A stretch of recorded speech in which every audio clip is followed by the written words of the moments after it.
So the last video was about the powerful use of language, and in this video what I want to do is I want to talk about your nonverbals and things you can do with nonverbal cues that you display that will convey to an observer, to an audience, a judge, that you are a powerful person and a powerful communicator. And I'm going to come at basically the same material twice, but I'm going to organize it two different ways to get you to think about different contexts, different moments at which you would want to make adjustments. I'm going to talk about traits, ways that you can convey that you have certain characteristics that remain stable over time, but then in the second half I'm going to talk about behaviors, and I'm going to organize the material that way. Now, I would not recommend that you approach this as a recipe, as kind of an A to Z, how to go from powerless to powerful. Instead, what I think you ought to do is treat this as a little bit of a rubric, almost a checklist, almost like troubleshooting, and if you find that your rivals in forensics are overpowering you, then evaluate yourself by these measures and see if you can zero in on the changes you can make for maximum effectiveness. Okay, when it comes to the traits, there are 5 of them, and what I've done is I have labeled all 5 with a C word, so you can just remember them as the 5 C's. But there are alternate terms that show up in social science literature for each of the 5, so I'll give you the alternate terms as well. The 5 C's, just to begin with, are competence, character, composure, charm, and charisma. One more time, in case anyone's writing this down, and if you are writing it down, obviously you could pause the video. Competence, character, composure, charm, and charisma. To begin with, competence. Now, the alternate terms, if you were to want to research more on what social science work has been done to document how this is conveyed, the alternate terms are status and authority. You can use your nonverbals to convey that you are high in status or that you are high in authority. Now, you convey most of your impression of competence in a forensic setting by having your facts straight, by having done your research, by making good logical arguments that make sense. But you can non-verbally convey competence, status, or authority as well. You primarily do it by the way that you dress.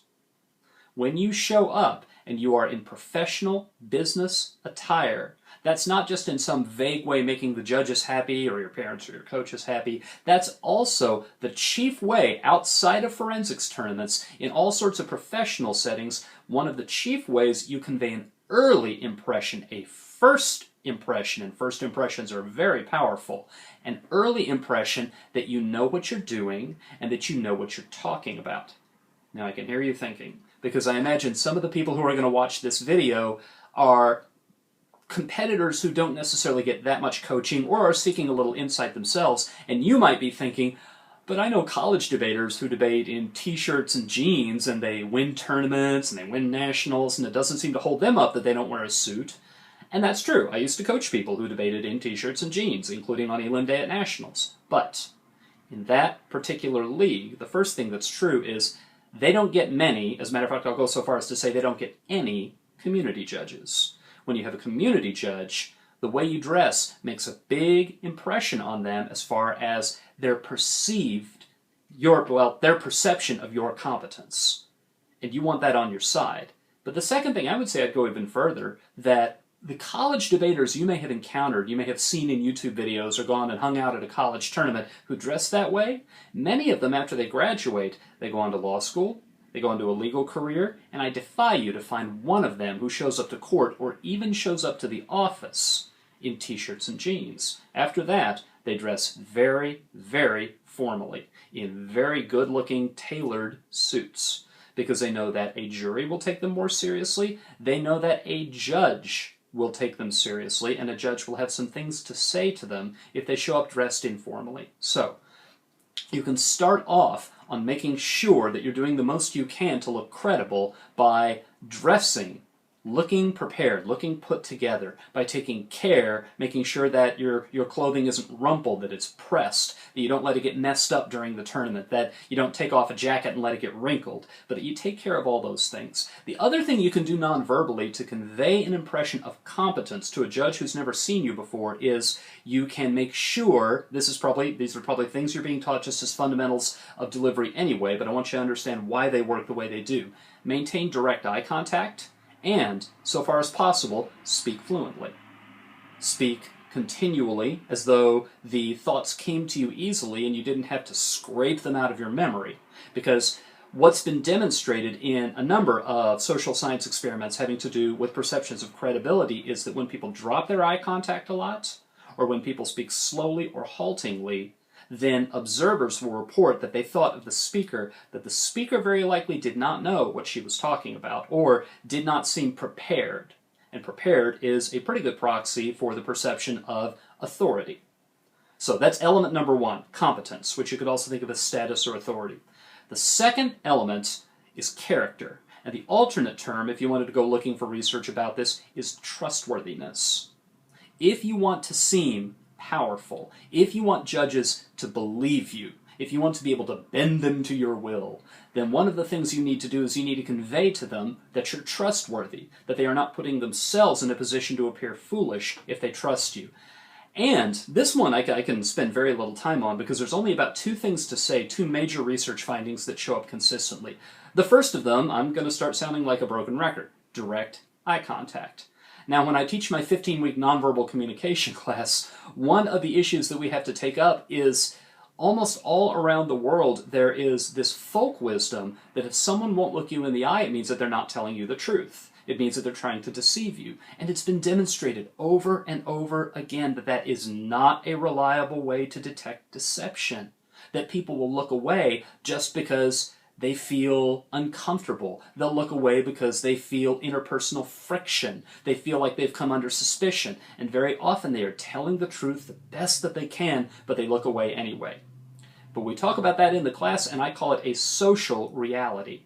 It's not a reality that came out of the natural world, but so many people arrive at that conclusion. So many people have that perception that you have to deal with it as though it is a reality. So, if you want to seem trustworthy, an important thing to do is maintain a good, high amount of direct eye contact. Now, not 100% of the time. If you maintain unbroken eye contact like this 100% of the time, you look like something out of a horror movie.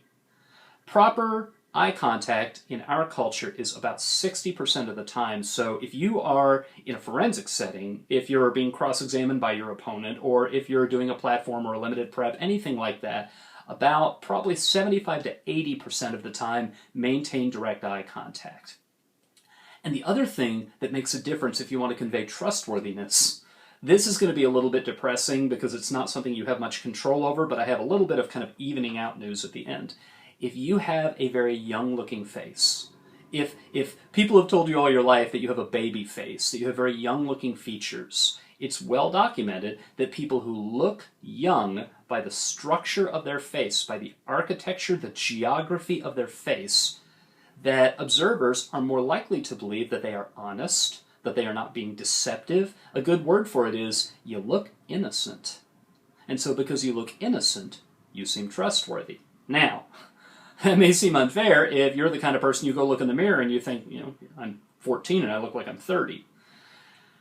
But what balances it out is that people who have very young-looking faces, they suffer on measures of competence. They look like they are too young, too naive, too unlearned in the ways of the world, so those two pretty much even out. Between looking as though you are very skilled and you're very knowledgeable, and on the other hand, looking as though you are innocent, not likely to be manipulative, not likely to have an agenda, there's a tension between them. It's a rare communicator who can pull off both of them. So if you're strong in one and not as strong in the other, that's something to recognize in yourself, and that's either a constraint to work around or a tool to use to your advantage. But those are the first two. There is competence, and then there is character. And the third C is composure. The alternate terms that you'll find in the literature for research done into this are poise and relaxation. You want to look as though things are perfectly under control, as though you are completely unworried. And I remember years ago when I went to debate camp, this is back in the 1980s, and I remember my instructor teaching me the law of inverse heat for cross-examination, which is the more upset they get, the calmer you get. The more angry they get, the more reassuring and friendly you get. And you can't cross the line into being condescending, because that can boomerang the judge around to disliking you too, and quite possibly more than the judge dislikes the angry one on the other side of the room. But if you can play it kind of low-key, I feel comfortable, I think that what I'm saying makes sense, my opponent here is very upset, but I'm cool. then that is an element of credibility. Now, there are a lot of different kinds of nonverbals by which you can convey your composure. And the first of them is positive facial expression. And you may have heard before that you should smile because, oh, you look so pretty when you smile. Oh, judges like it. Judges like you when you smile.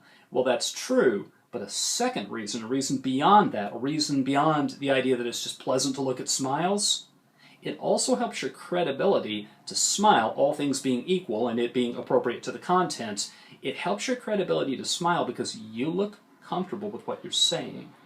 And when you have any kind of negative emotion on your face while speaking, it could be that because of the content of what you're saying, you're describing something tragic, you're describing something that should infuriate your audience, or you're giving an extemp speech and you're talking about a situation that's deteriorating, and you don't want to give that speech with a big old smile on your face, or that's just creepy.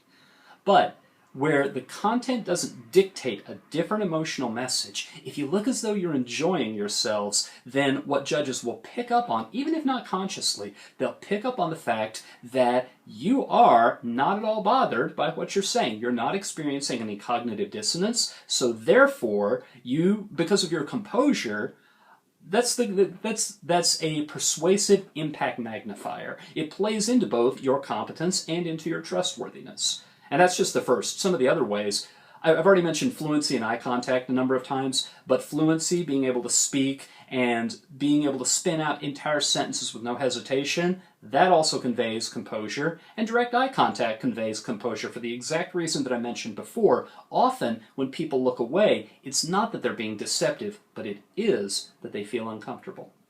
So when you can maintain comfortable eye contact. And here probably I should say that by comfortable eye contact, I mean that you want to be careful your eyes aren't too wide, you're not glaring at people, but, let your lids relax a little bit. Look like you're looking at someone with whom you feel very safe. And see if you can't convey that you feel completely in your element. The fourth cue is for you to project just a little bit and to speak a little bit more rapidly, because when people speak a little bit more quietly, that conveys an impression that they're timid, that they're holding back, that they don't feel comfortable enough and poised enough to really get behind what it is that they're saying. And when people speak slowly, even if it's not disfluent, even if they're speaking in a pretty constant rate, when they speak more slowly, it's less of an impression of composure that they convey. Then the last couple will seem pretty obvious. One of them is, if you fidget, break yourself of the habit. Fidgeting will destroy the impression of composure that you want to convey to your audience, and in particular to your judge. Fidgeting conveys nervousness. Even if it's a fidget that is not a sign that you're nervous, it's one that you do all the time, it's just habitual. They will see it, and they will assume it means that you are not fully composed. And then the final one is, when you interrupt, you have to be so very careful with how you interrupt. And you have to interrupt sometimes in cross-examination. If you're going to interrupt someone, try to do it in a way that you're almost cheerful about it. And I've seen a few debaters do this. I think it's an art. They will interrupt by sounding excited, but no, it's even better than that. To where it almost seems like they can't contain themselves because they love what they get to say, not because they're trying to overpower their opponent. And yes, being excited is a little bit inconsistent with being composed, but really what you ought to be doing is you ought to be looking for the moments, looking for the little split-second moments where you can get a word in and be very quick and seem as though you have it largely controlled. But the thing you don't want to do is you don't want to seem frustrated, you don't want to seem as though you're having to exert yourself. If you do get a little energetic because you're excited about what you're saying, it should be that your belief in what you're saying has spilled over. And if you can convey that, then you can interrupt and you can still hold on to your impression of composure. Okay, so that's 3. Competence, character, and composure. The fourth one is charm. And the alternate term, the term you're far more likely to find this if you're looking for research on it, is likability. You want to convey to your audience, to your judge, that you're very likable. And here's some of the ways that you do that non-verbally. The first one is direct body orientation, which is real simple. It's what you've probably been taught all your life. When you speak, when you cross-examine, face the judge. And you may have thought, well, that's just an unwritten rule of debate. That's just debate etiquette. That's just my coach told me to do. It's more than that. Direct body orientation is a subtle cue of liking. Very often people will communicate with other people in public settings where the relationship's not well established, and they won't turn and entirely face the person. But when you turn and face someone, you are closing out the option of directing your attention to anybody else in the room. If you have yourself a kind of an angle to a person while you're talking to them, you're holding open the possibility you might strike up a conversation with someone on the other side of the room. But when you face that person, all things being equal, you could face someone directly and chew them out. But if it's just a normal conversation with someone that you don't know that well, direct body orientation is a cue that will make you a little bit more likable. It'll seem as though you chose them. So that's the first. The second thing is, I've mentioned this before, but it bears repeating, positive facial expression. If you look like you're enjoying what you're doing, then people will find you likable. A third one. This one is, it's shown up in a couple of studies, and it's kind of interesting. Gestures, but not just any gestures. Illustrator gestures. Illustrator gestures have a fairly strong relationship, demonstrable relationship, with making you seem more likable. Now, what do I mean by illustrator gestures? I mean, well, when I teach it in nonverbal, one of the simplest ways is to say, you come back from fishing and you say, I caught a fish this big. That's an illustrator. Or if someone were to ask you how to explain what a spiral staircase is to someone who's from another part of the world and has never seen one before, well, how would you do that? You'd probably say, well, it's a staircase that goes like this. That's an illustrator. And when you're giving, whether it's an impromptu, whether you work them into your platform, or whether you can find a place for them in your debating, when you can find gestures that aren't just, percussive emphasis gestures, but illustration gestures. You give an analogy, you give a concrete example, something like that, and you draw it in the air. That's the sort of thing, especially if it's done with just a little bit of whimsy, that's the kind of thing that can convey the impression that you are quite likable. Then, I talked before, I had this out of order. I talked about positive facial expressions, and one of the things you might be thinking is, well, wait a minute, can't I convey the impression of being powerful with an angry facial expression? Can't anger be powerful? Anger can be powerful in a sense, but power has to be suited to its context. Anger can be powerful because it intimidates. Now stop and think for a minute. Can you think of a situation where it's a good idea to try to intimidate your judge? I can't. I know when I coached college debaters, there were some who had a theory that if they behaved in a certain way, they could intimidate their judges. It was not a particularly effective strategy over time, and in your league, I think it's probably a very bad idea to try to accomplish anything by intimidating the judge. So really the kind of power that you want, the kind of power that's going to get you to a lot more competitive success, higher speaker points, and so forth, is to have the judge secretly rooting for you and secretly hoping that you win. And one of the ways to do that is to go the route of likability, as well as the other elements that we've been talking about. So the fifth and final is charisma. Charisma shows up in the social science literature under the name dynamism. And probably I should define it real quick. It refers to the quality. It's kind of a hard quality to describe in precise terms, but it's a quality of being magnetic. It's a quality that makes it difficult for people to take their eyes off you. And you'll find people who think that it can't be taught, but it can be to a limited extent, a very little bit. You can change the quality of your communication so that you are dynamic. And communicators who are trained to use a dynamic communication style, they will show up in panel evaluations, observer evaluations, as a lot more charismatic, a lot more magnetic than people who haven't had that training. And one of the reasons I think this is interesting and has the potential to really make a difference in your forensics training is the dynamic communication style is contrasted with a term you've probably heard a lot before to describe what your delivery should be. There's the dynamic communication style, and it is different from the conversational communication style. So if you've ever heard that you should be conversational in your delivery, well, in certain circumstances, in limited circumstances, it may be a good idea to go for dynamic instead of conversational. So let me talk a little bit about what dynamic is. First of all, gestures should be expansive, big. What I tell my advanced public speaking class, in those contexts, you gesture from the shoulder. You don't gesture from the wrist, you don't gesture from the elbow, you come all the way around.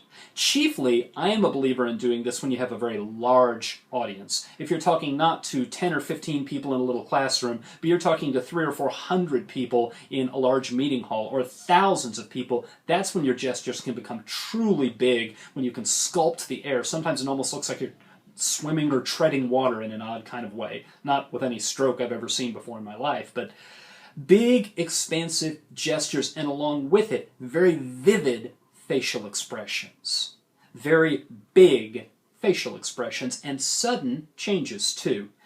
And the movement, when you move, it should be quick and it should be vigorous. I'm not talking about running around or anything like that. I'm not talking about breaking into a sprint, but I'm talking stepping decisively, not the little slow stroll that people often take if they're moving while giving a speech. And a couple of them that show up that are interesting, eyebrow raises. Eyebrow raises are an expression of excitement, and an expression of being up to peak arousal and really being fully energetic behind the message that you're conveying. And then also expressive body shifts, which is to say, change your posture. Change your posture from upright to leaning in to going back. Move, shift your feet a little bit. Don't do it nervously. Don't let it become a fidget, because then it undercuts your composure. And you might be thinking, well, how can you be both dynamic and composed at the same time? You do all of these very energetic movements, but you do them in a way, and this is going to get kind of subtle and hard to pin down, you do it in a way that's controlled. You do it in a way where it doesn't look like you're losing control. Instead, it looks like you are big, but you are big and precise. Now, the danger. Well, hold off. Let me hold off on the dangers till I get through a few more of the nonverbal elements that you want to focus on. Your delivery should have more inflection, and it should have higher peaks of pitch. So you should use a lot more of your vocal speaking range. And a lot of times when I'm teaching kids in the basic public speaking class, they like to talk like this. It's not exactly a monotone because their voice is moving around a little bit. But I tell them, you've got to go way up here, and you've got to come down here, and you've got to use the entire range. And people don't do that in conversation. If you came to have a conversation with me and I was talking like this, you would think there was something wrong with me, and rightly so. It may be a little uncomfortable watching this video because I'm getting a little bit too big for how big the image of me is. But when you want to be dynamic, those are the adjustments you have to make. Take it all and make it a little bit bigger. One interesting experiment that was done in the development of this concept took a group of speakers who were trained to either deliver a message conversationally or to deliver it dynamically. And then the video clips were taken, and the audiences of subjects were given a cue. This speaker you're about to see, he's very credible. He's got a lot of expertise in the subject, and he's known to be just an absolute rock of integrity. That's what one group of audience members would be told. And another group, in a different room, being shown the exact same video clip, would be told, now this speaker, he's had some ethical problems in the past, and he tends to make promises that he can't back up, and he tends to twist the truth a little bit, and he claims he's more educated and more of an expert than he really is. So what they would try to do in that second condition is convince the audience that the speaker was low in credibility. So those are the two experimental conditions. Show either a conversationally delivered speech or a dynamically delivered speech to different audiences, and the variable they manipulated was to prime the audience to believe the speaker was high in credibility or low in credibility, and let me tell you what the results were. If the audience thought the speaker was low in credibility, they loved the conversational delivery because they thought that it was unlikely that the speaker was trying to put anything over on them. But when the audience was primed to believe that the speaker was high in credibility, they would report that they thought the dynamic delivery, far more of them who watched the dynamic version of the speech reported that they were persuaded. So the persuasive impact of dynamic delivery, where high credibility had been established, was much, much greater. Where the credibility was in question, that's where the conversational delivery led people to report that they were more persuaded.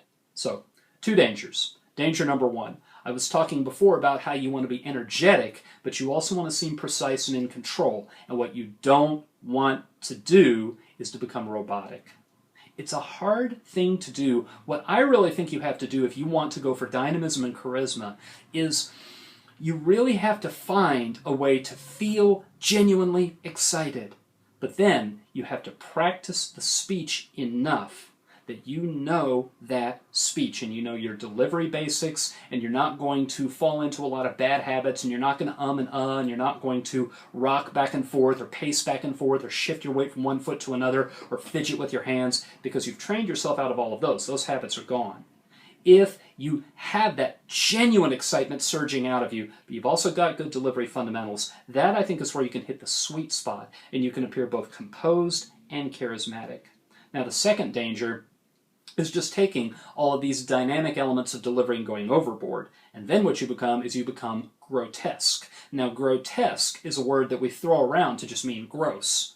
You know, the dog pooped on the lawn, that's grotesque. That's not what the word grotesque means, actually. And if you look up and get the actual shade of meaning for grotesque, it's something that is so ornate and so elaborate and so overdone that it's repulsive. And the same thing if it was done with a little more restraint, a little bit reined in, dialed back, it would be attractive. But because there's too much of it, it's grotesque. And you don't want to do that.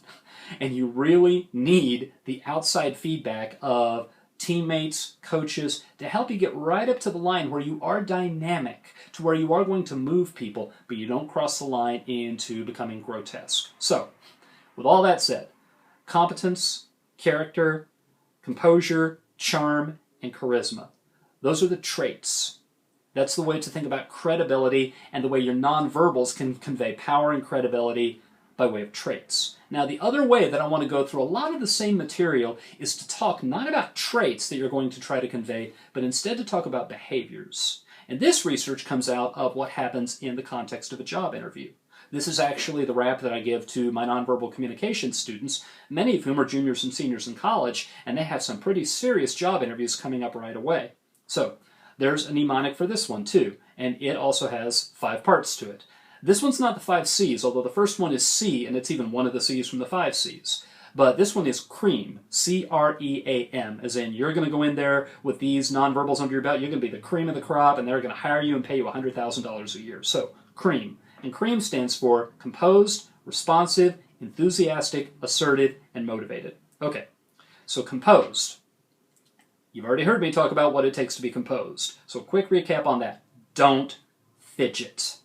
If you've got any fidgets, do what is necessary to break the habit. Don't fidget. You want to limit your negative facial expressions. Look as though you are, in general, maybe not smiling all the time, but comfortable and happy to be there.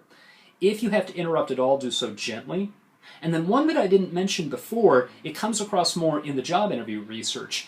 You do want to have upright posture. You don't want to slouch. You want to stand up straight, or if you're being interviewed, you want to sit up straight. But you don't want to be ramrod straight. You don't want to look like you are at boot camp. You want to be standing upright, but relaxed. And that can be a subtle thing sometimes, especially if you have a bad habit of slouching that you're trying to overcome by standing up straight. So get someone to give you feedback and monitor you and make sure that your upright posture is not too stiff. So the R is that you want to be responsive. Being responsive means you convey the impression to everybody in the room that you're monitoring the people around you, you're paying attention to them, that you're basically aware of the communication that's going on all around you. And this would be most important in cross-examination, very likely. You show it with eye contact. You show it by modifying your facial expression with the content of what's being said. So if someone makes a joke, you politely laugh at it. If you ask someone about their significance and they talk about people who are suffering and dying, then it's appropriate for a moment to look, oh, that's terrible. And just show that on your face. You don't say it out loud. But as you hear the content of other people's speech, you react to it. You show that you're aware of it. You nod when other people are talking to show that you are listening to them. You're not just asking the CX question and then tuning them out. And when you show all those things, you show that you're responsive. And if you're aware of how other people communicate and you've taken that into account in your message, that builds up your credibility. So that's C and R. E stands for enthusiastic. Enthusiasm is very close to dynamism. So it is about having a high energy level. It is about having high vocal variety. It is about being expressive with your voice and having your gestures be very animated. The opposite of being enthusiastic is being listless, looking like you haven't had enough sleep. So you don't want to go in hyper, because remember, that would cross over into being grotesque. but you want to go in looking as though you are a little bit driven. You are ready for this. I've known a lot of wise debate coaches over the years who said that they could tell who's going to win any given debate. It tends to be the one who wants it more. And I think that's exaggerated, but there's some core truth to that. And if you come in looking like you want it, you really are prepared to work hard to pull off a victory, you show that enthusiasm to the judge, and that's going to convey an impression of power and credibility. Now, the A stands for assertive. You need to be assertive. So when you move, you need to move decisively. You need to move, you need to take a step. If you're going to walk, the step needs to be very definite. I hate the word crisp. Almost every time people use the word crisp, it makes me roll my eyes. But here's a moment where this is exactly what I mean. When you move, when you gesture, they shouldn't flounder, they shouldn't be weak or limp. You can convey assertiveness just by being very direct and very energetic, having a certain snap to it when you move. One of the things, I haven't mentioned this before in any of the other elements, but when you talk, and particularly out in the western United States where I'm in Oregon, there's a habit that a lot of people grow up teaching to one another, which is uptalk, talking like everything's a question, letting your inflection go up at the end of every sentence or every idea. And I have to say, that's kind of a powerless nonverbal, because it's almost like you're asking permission to say what it is that you're saying. So, what you want to do, as you're talking, make sure that your pitch is falling. Now, you don't do it at the end of every phrase, because you're already probably hearing the pattern. If you do it too often, then it becomes almost its own vocal fidget. But do it often enough, especially when you're getting to the end of an important idea, make sure that your voice comes down. Because that is how you convey to the judge, not just in your content, but also in your nonverbals, that's just how it is. So let your pitch fall when you get to the end of an important thought. It's also the case, and I don't like this word, but it really is the best word for it, that we talked before about if you want to appear competent, you have authority and high status, that it's important that you dress in the proper way. And the best word for it for both male and female competitors is that your dress be masculine. Now, I do not mean that everybody should go out and get a three-piece suit. I do mean that men's suits, I know that it gets kind of trendy to have the shocking bright color tie or to have the shocking bright color shirt, and those can be fun and those can express individuality. There are lots of good reasons to wear a shirt like that, but it does undercut the subtle impression that you give of seeming authoritative and of seeming assertive. Whereas if you dress in dark colors, white shirt, and a tie that matches everything else but doesn't call attention to itself, and if you are female and you're choosing what to wear, if you choose muted colors, the kind of outfit that would look very, very in place, it would fit very well in a law office, and it would suggest to a judge that you really show your stuff with your content, that you're not trying to call attention to yourself with your dress. That, clothing choices like that tend to shore up the impression of assertiveness. Okay, and then, let's see. And then finally there's upright posture, and I've mentioned that before. You don't want your upright posture to be ramrod, but you do want your upright posture, you don't want your posture to slouch. You don't want to look like you're running out of energy. You want to look like you have enough strength still in you, enough fire in you to stay there standing upright all day if necessary. Okay, so that's CREA, composed, responsive, enthusiastic, assertive, and the last one is motivated. You want to look like you are trying. And I know this is going to sound like it overlaps a little bit with enthusiasm, but let me explain what I mean. Motivation, you want to make sure that you're using all the proper etiquette. You want to make sure that not only was your clothing choice in color and cut and all of that appropriate, you want to make sure it's ironed. You want to make sure it looks like you took some care getting dressed, that your tie is actually tied neatly, assuming it's not a clip-on, that your collar is all straightened out, that your hair is groomed. You want to make sure that all of that is taken care of. You want to show that you are trying and that you care, and it's the opposite of carelessness. Carelessness is the impression that is the mirror image, that is the inverse of motivation. And if you give an impression that you are careless, if you give an impression that you did not take care of the details that brought you into the tournament and brought you to this moment in the tournament, then that will undercut your credibility.